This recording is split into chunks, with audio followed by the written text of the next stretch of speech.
कुछ महीनों के बाद मैं ऑफिशियली अपने वेट ट्रेनिंग जर्नी में 5 साल कंप्लीट कर चुका हूँ। अगर इसे पर्सपेक्टिव में डाला दैट्स हाफ अ डेकेड। इस वीडियो के थ्रू मैं एक बड़े भाई की तरह मेरे सारे व्यूअर्स को इन 5 सालों के एक्सपीरियंस और नॉलेज से एक सक्सेसफुल ऑफ सीजन के थ्रू गाइड करना चाहता हूँ, ताकि आप सब मसल गेन्स, परफॉर्मेंस और रिकवरी को मैक्सिमाइज करते हुए फैट गेन और स्ट्रेस मिनिमाइज कर सकोगे। ये ऐसे 5 मसल बिल्डिंग टिप्स है जो काश किसी ने मुझे अपने पहले बल्क के पहले बताया होते। बाय द वे, मैं ऑलमोस्ट 2 सालों के बाद एक प्रॉपर ऑफ सीजन कर रहा हूँ। सो फार मेरा ऑफ सीजन बहुत तगड़ा जा रहा है, जिम परफॉर्मेंस ऊपर जा रहा है, रिकवरी ऑन पॉइंट है और ओवरऑल मैं बहुत खुश हूँ। जर्नी फॉलो अलोंग करने के लिए इस चैनल पे मैं जो वीकली व्लॉग्स पोस्ट करता हूँ उन्हें जरूर देखना। अगर आप एक नए व्यूअर हो तो सबसे पहले जाके वो सब्सक्राइब बटन दबाना। Road to 1 million. शुरू करते हैं विथ टिप नंबर 1। इस साकेत के स्किनी होने का एक मेन रीजन था अंडर ईटिंग। द रीजन कि मैं एक हार्ड गेनर था और अभी भी हूँ इज बिकॉज हार्ड गेनर्स का नेचुरल एपेटाइट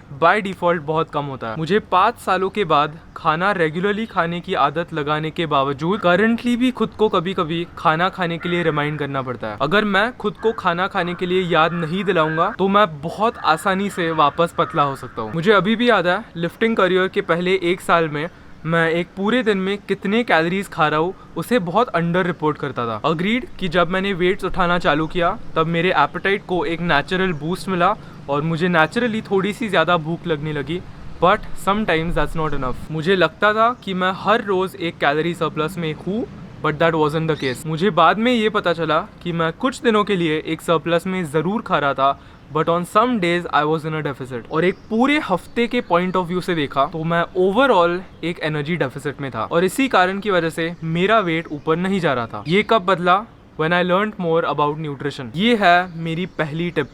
न्यूट्रिशन के बारे में थोड़ा सा ज्यादा सीखो, जिससे आपको एक बेसिक स्टार्ट मिलेगा। एक्सरसाइज न्यूट्रिशन और न्यूट्रिशन के साइंस में बहुत डीप जाने की अभी जरूरत नहीं है। हमें बस बेसिक इन्फो और नॉलेज चाहिए ताकि हम शुरुआत कर सकेंगे। न्यूट्रिशन सीखने का बेस्ट तरीका है एक्सपीरियंस। पर चीजों को एक्सपीरियंस करने के पहले 2 चीजें हमारे पास होनी चाहिए, एक किचन वेइंग स्केल और एक ऐप, फॉर एग्जाम्पल MyFitnessPal, जिसका इस्तेमाल करके हम जिस भी खाने का वजन ले रहे हैं वो हम कैलकुलेट कर सकेंगे। एक किचन वेइंग स्केल और MyFitnessPal के थ्रू मेरी आंखें खुल गई। मुझे जिंदगी में पहली बार पता चला कि मैं दिन में कितने टोटल कैलोरीज और कौन कौन से मैक्रोज और माइक्रोज खा रहा हूँ। और जब हम एक दिन में कितना खाना खा रहे हैं उसका डेटा मिल जाएगा तो हमें ये भी पता चल जाएगा कि हमें जितना जरूरी है उतना खाना खा रहे हैं कि नहीं। प्रोसेस काफी सिंपल है। खाना खाने से पहले वेइंग स्केल के ऊपर अपनी प्लेट रखनी है, 0 का बटन दबाना है और हम जो भी खा रहे हैं उसका वजन इंडिविजुअली लेना है। अगर घर पे मेरे लिए 3 रोटी, आलू की सब्जी और दाल बनी है, ब्रेक इट डाउन। 3 रोटी ओके 90 ग्राम्स, उसे अपने ऐप में एंटर करो।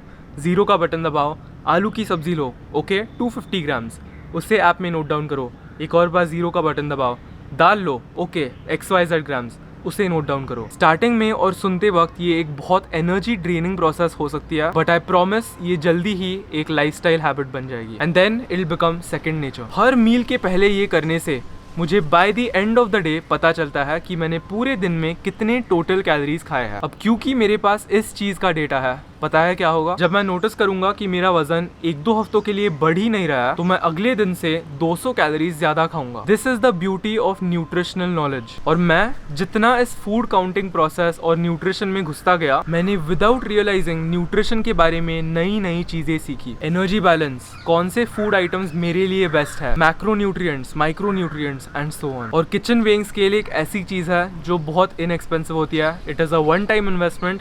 ये आपको Amazon से 100-200 रुपए की रेंज में मिल जाएगी। मैं जिस स्केल का इस्तेमाल करता हूँ उसे मैं नीचे डिस्क्रिप्शन बॉक्स में डाल दूंगा। अगर आप मुझे सपोर्ट करना चाहते हो please do use that link, उससे मुझे एक छोटा सा कमीशन मिलेगा। टिप नंबर 2, ये पॉइंट मेरे लिए पर्सनली और इस वाले साकेत के लिए सबसे इम्पोर्टेंट है। मैं एक महाराष्ट्रियन हूँ और वेट ट्रेनिंग स्टार्ट करने से पहले मैं एक टिपिकल मराठी बॉय लाइफस्टाइल जीता था। Usual Indian diets protein deficient होते हैं। इनमें कार्बोहाइड्रेट्स और फैट्स की मात्रा यूजुअली कंपैरेटिवली ज्यादा होती है। ब्रेकफास्ट के लिए पोहे, उपमा, साबूदाना की खिचड़ी, लंच और डिनर के लिए पोड़ी भाजी, अमटी भात। ये थे मेरे यूजुअल 3 मील्स। वेट ट्रेनिंग शुरू करने के बाद मैं क्यूरियस हो गया और खुद का रिसर्च करने लगा। जैसे मुझे न्यूट्रिशनल नॉलेज मिलती गई और जैसे मैं MyFitnessPal ज्यादा इस्तेमाल करने लगा, वैसे मुझे पता चला कि प्रोटीन काफी इंपॉर्टेंट होता है। और मैंने ये भी रियलाइज किया कि मैं अपने दिन का प्रोटीन गोल हिट नहीं कर रहा। मुझे एक पूरे दिन में मे बी 40 से 50 ग्राम ट्रेस प्रोटीन यहाँ वहाँ से मिलता होगा, थोड़ा चपाती से, थोड़ा राइस से, थोड़ा सब्जियों से एंड सो ऑन। मैं अभी इस पॉइंट पे आराम से 160 से 200 ग्राम प्रोटीन कंज्यूम कर सकता हूँ, because it has become a habit. पर अगर मैं एक बंदूक लेके इस बेचारे को कहूंगा कि आज तुझे 150 ग्राम प्रोटीन खाना है, तो बेचारा रोने लग जाएगा। मैं आपको इसका सोल्यूशन देता हूँ। इस पॉइंट पे मे बी आपको सिर्फ ब्रेकफास्ट, लंच और डिनर खाने की आदत है। दिन के एक मील में, सिर्फ एक मील में खुद के हाथों से एक high quality protein source add करो। बस एक मील में, मम्मी के हाथ से नहीं, पापा के हाथ से नहीं, खुद करो। Make it a habit. ये हाई क्वालिटी प्रोटीन सोर्स कुछ भी हो सकता है। 4 अंडे, 150 gram chicken breast, 1 scoop whey protein, 100 ग्राम सोया, फिश। Just start. और ये हैबिट बिल्ड करना आसान नहीं होने वाला है। मेरे लिए खुद बहुत मुश्किल था। 16 सालों के लिए मैं कंफर्टेबली घर का खाना खा रहा था और अचानक से I had to step out of my comfort zone. ये शुरुआत में आसान बिल्कुल नहीं था, बट इवेंचुअली ये आसान होता गया and it will become easy, I promise. मैं जिम के बाद चलते चलते एक वेंकीज की दुकान में जाता था। वहाँ से बोनलेस चिकन ब्रेस्ट का एक पैकेट खरीद के घर पे आके उसे एक कुकर में डालता था और बॉइल्ड चिकन अपने डिनर के मील के साथ खाता था। वही सेम मील जहाँ पर मैं पोई भाजी अमटी भात खाता था, उसमें मैंने simply boneless chicken breast add किया। जब ये करने की मुझे 3-4 हफ्तों के लिए आदत लगी, तो एक के बजाय मैंने 2 हाई प्रोटीन मील्स खाना चालू किया। चिकन ब्रेस्ट के साथ साथ आई परचेस्ड वे, और ब्रेकफास्ट के वक्त पोहा, उपमा जो भी घर पे बना है वो खाने के साथ साथ मैंने एक प्रोटीन शेक कंज्यूम करना चालू किया। ऐसे करते करते आदत बनती गई और आजकल मैं 4 से 5 हाई प्रोटीन मील्स खाता हूँ। बाय द वे, जैसे आप एक्सपीरियंस होते जाओगे वैसे आपको समझ में आएगा कि आप वे को एक सप्लीमेंट के बजाय एक फूड की तरह देखना चालू करोगे, because it is food. Way is just convenient food. अब जनरल प्रोटीन गोल गाइडलाइंस जो मैं हमेशा फॉलो करता हूँ, 1.6 to 2.2 ग्राम्स ऑफ प्रोटीन पर केजी बॉडी वेट। सिंपल चीज है, अपने बॉडी वेट को मैं केजी में लेता हूँ। मेरा बॉडी वेट अभी 71 है, उसे मैं 2.2 से मल्टीप्लाई करता हूँ, जिससे मुझे रफली 160 ग्राम्स मिलता है। ये हो गया मेरा प्रोटीन गोल। अब द रीजन कि मैंने 1.6 to 2.2 कहा है और आपको एक स्लाइडिंग मॉडल का एग्जाम्पल दिया है, इज बिकॉज जो लोग ज्यादा लीन बॉडी मास कैरी करते हैं उन लोगों को थोड़ी सी ज्यादा प्रोटीन की जरूरत पड़ती है। सो जो लोग लीन है वो 2.2 से अपने बॉडी वेट को मल्टीप्लाई कर सकते हैं, और जो लोग एक slightly higher body fat percentage side पे है वो 1.6 से अपने बॉडी वेट को मल्टीप्लाई कर सकते हैं। अब जनरल टिप तो हो गई, पर स्पेसिफिकली इस ऑफ सीजन के लिए टोटल कैलोरीज ज्यादा होने की वजह से ओट्स, चपाती, ब्रेड एक्सेट्रा जैसे फूड सोर्सेज से थोड़े बहुत ट्रेस प्रोटीन्स मिलते हैं। मैं करंटली अपना जो प्रोटीन गोल है यानी 160 ग्राम्स, उसे हाई क्वालिटी प्रोटीन सोर्सेज से कंप्लीट करने की कोशिश कर रहा हूँ। सो मैं एग्स, चिकन और वे प्राइमरली इन तीनों फूड सोर्सेज का इस्तेमाल करके वो 160 ग्राम्स का जो गोल है वो कंप्लीट कर रहा हूँ। ये मैं चीजों को ऑप्टिमाइज करने के लिए करता हूँ। तीसरी टिप जो मैं इस साकेत को दूंगा, प्लीज ट्रैक योर वर्कआउट्स। मुझे फूड कैसे ट्रैक करते हैं वो आ गया है। मुझे पता है कि मैं एक्स टोटल कैलोरीज खा रहा हूँ और एक सरप्लस में हूँ। Don't waste the surplus. जी हाँ, जिम में रेजिस्टेंस ट्रेनिंग करने के बाद हमारे मसल फाइबर्स ब्रेक डाउन जरूर होते हैं, पर उन मसल्स को अडेप्ट और रीबिल्ड करने के लिए रिकवरी बहुत इंपॉर्टेंट होती है। हमें एक्सटर्नल फूड के थ्रू एक्स्ट्रा एनर्जी मिल रही है और हमें उस एनर्जी को वेस्ट नहीं करना चाहिए, बल्कि हमें उस एनर्जी को मैक्सिमाइज करना चाहिए। एक सरप्लस में होने का सबसे बड़ा एडवांटेज है कि रिकवरी के लिए बहुत सपोर्ट मिलता है। इसका एडवांटेज लेते हुए आई मेक श्योर कि मैं जिम में वीक टू वीक प्रोग्रेस बना रहा हूँ, और ये करने का बेस्ट तरीका है अपने ट्रेनिंग सेशंस को ट्रैक करना। मैं बात कर रहा हूँ एक ऐसे डायरी की या एक ऐसे रिकॉर्ड की जहाँ पर मैं हर एक वर्कआउट को नोट डाउन कर सकता हूँ। हफ्ते में 1-2 बार जब याद आए तब नहीं, बल्कि हर रोज। इससे 2 चीजें इंश्योर होती है। नंबर 1, ये इंश्योर करता है कि मैंने इस साल जो भी एक्सरसाइजेस चुने हैं उन एक्सरसाइजेस पे मेरी स्ट्रेंथ ओवर टाइम ऊपर जा रही है। एंड नंबर 2, इससे मुझे जिम जाने के पहले एक टाइप का इंटरनल मोटिवेशन मिलता है। इट्स अ फैक्ट कि अगर हमारे पास एक सेट स्ट्रक्चर और एक सेट गोल है तो हम एक बेहतर परफॉर्मेंस देंगे। Let's talk about point number 1, getting stronger over time. ये जरूरी क्यों है? क्योंकि ये एक मेट्रिक या एक वेरिएबल है जिसका इस्तेमाल करके मुझे पता चलता है कि मैं प्रोग्रेस कर रहा हूँ कि नहीं। और इवन दो मेरा गोल सिर्फ मसल हाइपरट्रोफी है, अपने स्ट्रेंथ पे ध्यान देना जरूरी बन जाता है। इट्स सिंपल, मुझे इस साल एक बड़ा चेस्ट चाहिए। इस चैनल के व्यूअर्स को पता है कि इस साल मेरी मेन हॉरिजॉन्टल प्रेस मूवमेंट एक मशीन चेस्ट प्रेस है। मैं अभी इस वक्त पे 92 kgs 9 रेप्स के लिए कर सकता हूँ। अब अगर ये साल खत्म होने तक मैं 130 kg 12 रेप्स के लिए कर पाऊंगा तो माई चेस्ट विल ग्रो। पर वहां तक उस 130 kg तक पहुंचने के लिए मैं 1 step at a time, 1 gym session to the other धीरे धीरे प्रोग्रेस करूंगा। कल मैंने 92 kg फॉर 9 रेप्स लगाया।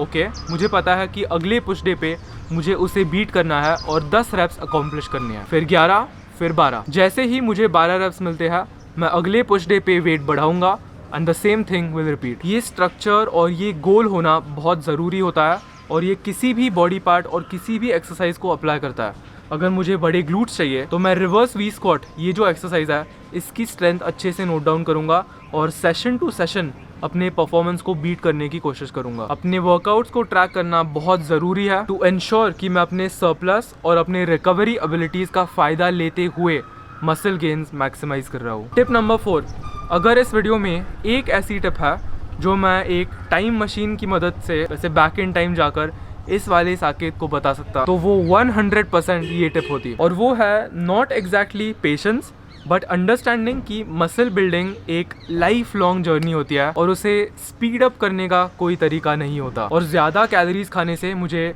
फास्टर रिजल्ट्स नहीं मिलने वाले। हेंस डर्टी बल्किंग या ईट बिग टू गेट बिग के चक्कर में मत पड़ना। डर्टी बल्किंग खुद एक्सपीरियंस करने के बाद एक सीलिंग है या एक थ्रेशोल्ड है जो मैं हमेशा याद रखने वाला हूँ, और ये सीलिंग हर एक इंडिविजुअल पे डिपेंड करेगा, बट फॉर मी वो है 20% body fat for mails and 30% body fat for females. जब मैं 2018 में 20% बॉडी फैट के ऊपर गया तब मैं बहुत मोटा हो गया था। इतना मोटा हो गया था कि एक पॉइंट के बाद इट बिकेम वेरी अनहेल्दी। मैं एक साल में 60 to 65 kg के हेल्दी वेट से सीधा 77 kg तक पहुंचा, और वो भी बहुत जल्दी। एक ऐसा पॉइंट था जहां पर मैं हर हफ्ते 1 kg पुट ऑन कर रहा था। Think about that, that's 4 kg in a month. और उस सारे वजन का 99% मेजॉरिटी बॉडी फैट था। पहला डाउनसाइड था कि वो सारा बॉडी फैट हटाने के लिए मुझे 1 साल लग गया, एक पूरा साल। Put that into perspective. अगर मेरे अंदर उस टाइम पे थोड़ा सा पेशेंस होता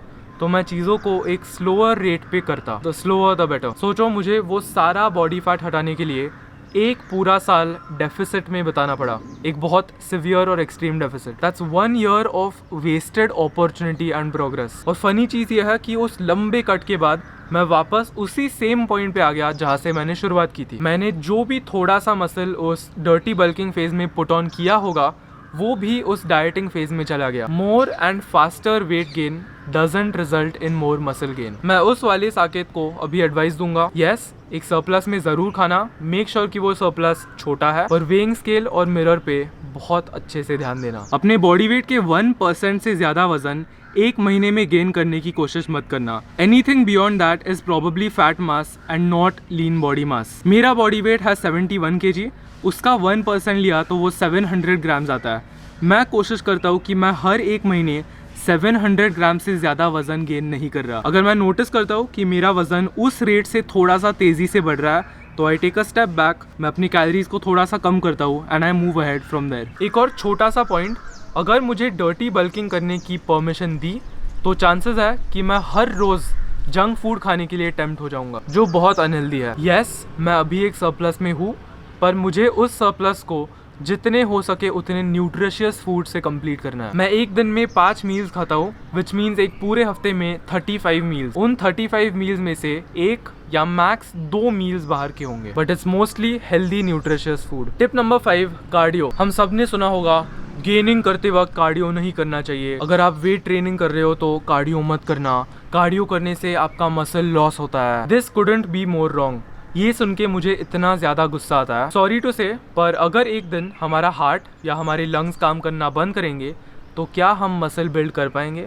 नहीं। एंड इफ एनीथिंग, कार्डियो करने से हमारा जिम परफॉर्मेंस एक्चुअली बढ़ जाता है। कार्डियो करने से हमारे कार्डियोवैस्कुलर सिस्टम की कंडीशनिंग इंप्रूव होती है और हमारी ओवरऑल वर्क कैपेसिटी, हम एक यूनिट टाइम में कितना काम कर सकते हैं, वो बढ़ता है। इससे हम जिम में थोड़ा सा ज़्यादा वॉल्यूम कर पाते हैं, resulting in more muscle growth. Usually जब जिम ब्रोज बल्क करते हैं तो वो इतने मोटे हो जाते हैं कि हाई रेपिटेशन स्क्वाट्स या लेग प्रेसेस लगाते वक्त या सीढ़ियों से ऊपर चढ़ते वक्त उनकी गांड फट जाती है। This is why cardio is important. मैं करंटली हफ्ते में 2 से 3 बार हाई इंटेंसिटी कार्डियो परफॉर्म कर रहा हूँ। कार्डियो के 2 टाइप्स होते हैं, लो इंटेंसिटी और हाई इंटेंसिटी, और ज़रूरी नहीं है कि आपको सिर्फ लो इंटेंसिटी कार्डियो करना है। एक सरप्लस में हमारी बॉडी के रिकवरी एबिलिटी को कभी अंडर एस्टिमेट मत करना। मैं करंटली 4 वेट ट्रेनिंग दिनों के बावजूद 2 दिनों पे 5 से 6 किलोमीटर के लिए भागता हूँ। Plus I am super active, मैं बहुत चलता हूँ।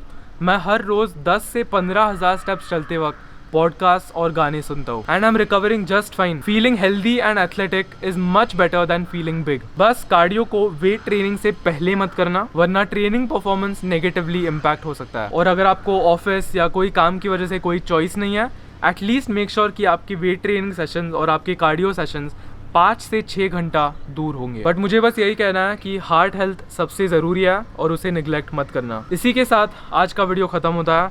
अगर आपको ये वीडियो पसंद आया, एक लाइक ज़रूर छोड़ देना, और दिल से पसंद आया तो एक दोस्त के साथ ज़रूर शेयर करना। मैं मिलूंगा आप लोगों से बहुत जल्द अगले वीडियो में। Stay safe and take care. मैं करंटली 4 वेट ट्रेनिंग दिन